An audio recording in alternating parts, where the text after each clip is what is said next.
They've just engaged in this massive looting of money from their own companies and now from the U.S. Treasury.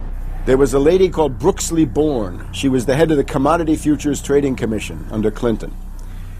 And she said, look, we have these derivatives. Why don't we at least make them reportable so we know how many there are and where they are? And she writes in a biographical account, she said, I picked up the phone and Larry Summers was screaming at me that I was interfering with the wonderful inventiveness and ingenuity of Wall Street and their ability to come up with new financial products, such as these derivatives. Brooksley Bourne was the chair of the Commodities Future Trading Commission, CFTC, which regulates many financial derivatives. And she said there's a grave danger out there in the form of these credit default swaps. And credit default swaps are an exotic financial derivative, or moderately exotic financial derivative, were sold on a bright, shining lie that they were supposed to make markets more efficient. In fact, they allow utterly insane gambles, and they're really great devices for accounting fraud as well. She actually says, I'm thinking of adopting this regulation. The Clinton administration goes berserk, and in particular Larry Summers, but also Rubin. Now behind Larry Summers, there's another layer. Bob Rubin of Goldman Sachs, the Clinton administration, and Citibank. And he also thought that derivatives were a wonderful thing for the U.S. economy, and he made sure that they were never regulated. Also, we can't forget Alan Greenspan over at the Federal Reserve. Now, you look at Summers, he is sitting in the White House today, making policy for Obama. Summers tells Obama what to do. Summers tells Geithner what to do. He's also got some of his hatchet people in the administration. Mary Shapiro runs the Securities and Exchange Commission. She refuses to ban naked short selling and other market manipulations. You've also got another guy called Gensler over at the Commodity Futures Trading Commission today. He is an acolyte and a supporter of the derivatives bubble. We made the new CFTC chair a guy who had helped to kill Brooksley Bourne's reform initiatives. And we just did this under the Obama administration. This was a pre-registered, pre-organized, predetermined event. Anybody who knows that if you allow the banks to become unregulated financial institutes with tsunami-like weapons of mass destruction-like financial instruments like derivatives, to allow that to run up to levels that are 50, 100, 200 times the gross domestic product with no value. They know that they are taking the profits on going up, but they also know that the end result is the destruction and gutting of this economy.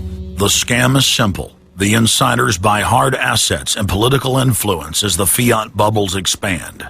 And then, at a time of their choosing, they purposefully implode the bubble. You've got a very small group of people, and the Federal Reserve and the global central banking system and the Bank of International Settlements in Switzerland, who are purposefully managing the boom and bust, credit supply, credit contraction, money supply growth, money supply contraction, to create artificial roller coasters and artificial volatility that they can trade around without taking any risk. It doesn't cost them any money. And if they do make a mistake because they're, as George Bush said, oh, the bankers on Wall Street are drunk. It is uncertain. There's no question about it. Wall Street got drunk. That's one reason I should turn on the TV cameras. Let's say they walk in one day and they push the wrong button and they lose the bank $1 billion or $5 billion or $100 billion. They can appeal to the government to bail them out. It's a totally asymmetric relationship between bankers and the rest of the economy. If they make a mistake, they get bailed out. If everyone else makes a mistake, they get put in jail, called a terrorist, and we never hear from them again. But it's a more sophisticated form of slavery, and we're going through it today. We see the taxation is going up all the time with the supposed crash of the banks that was not happening out of the blue. It was set up for this time. They could have kept it going for another few years if it suited them, and then crashed all the bubbles. But now is the time. As they say in their own writings, now is the time. One of the great benefits of an economic model from an economist standpoint is you can basically get whatever results you want. You can manipulate the inputs to make that happen. And that makes it a very easy tool to use to hoodwink other people.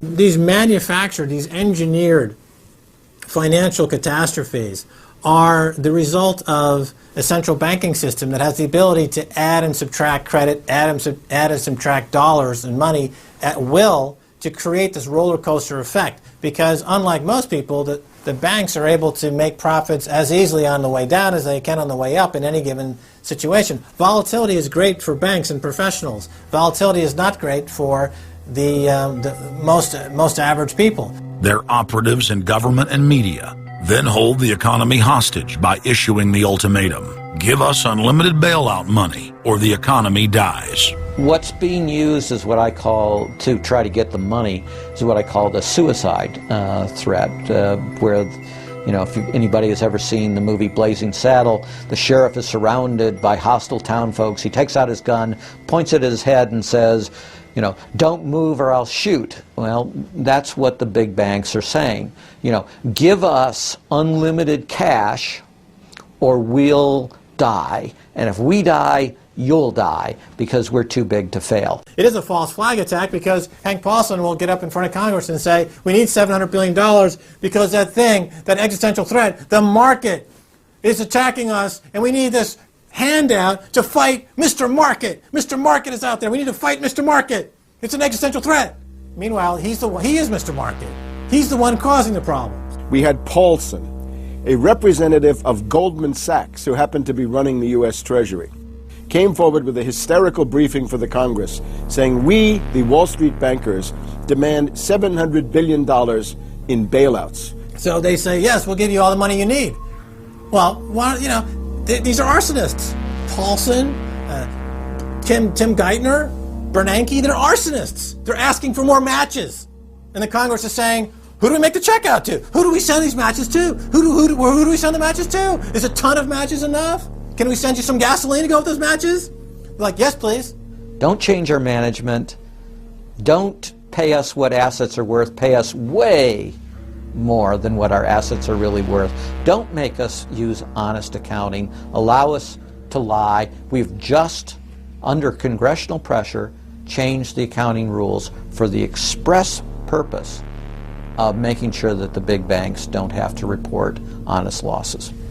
The only way they can pass this bill is by creating and sustaining a panic atmosphere. That atmosphere is not justified.